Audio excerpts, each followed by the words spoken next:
Yo, what's going on? And today, here's more information about what will we know about the suspension. Will the NBA suspend Miles Bridges?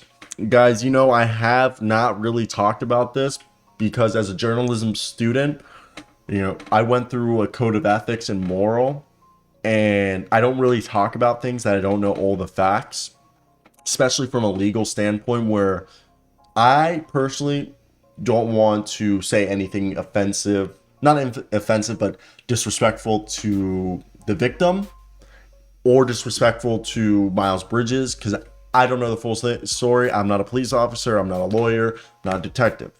I am a journalism student, basically news and info, broadcasting to be a TV anchor. And I'm here just going to read you the facts by Luke Adams and what we can know about a punishment or a suspension or a penalty of some sort that the NBA could instill on him. This will be a short video. It's more of an explainer. I don't have any opinion I'd like to share on this matter just because I'm a big proponent of letting the legal process play out, and whatever happens there, that's decided.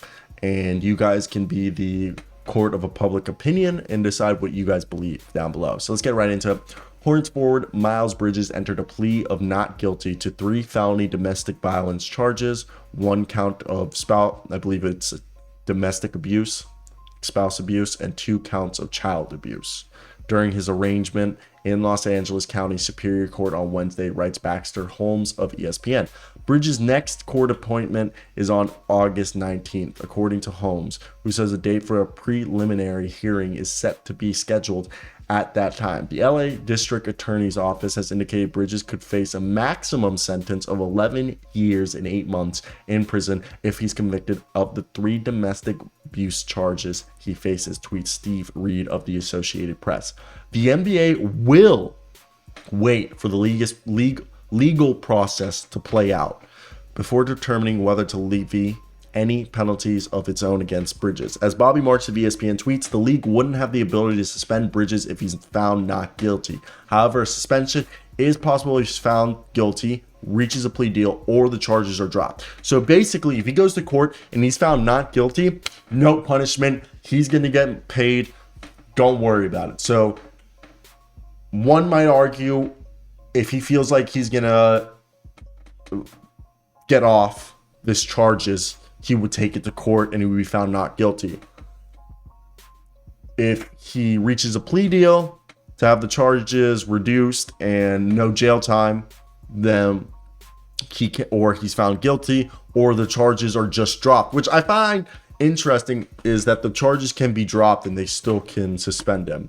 But if he's found not guilty, they can't suspend him. Why is that a thing? Someone explain. Why can they not suspend or dish out any punishment if he's found not guilty, but if the charges are dropped, which are basically the same thing, someone could go that he could pay her under the table and then she could drop but the charges are dropped. This is through the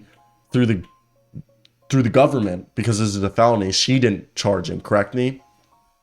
Interesting situation. I want to hear your thoughts down below. I don't want to go back into more again. I took one of my courses was actually a ethics course I had to take, and I had to write my own moral and ethics things, and I don't really like making content on the mishaps or the misfortune, or, the downside of somebody. I don't think that's right.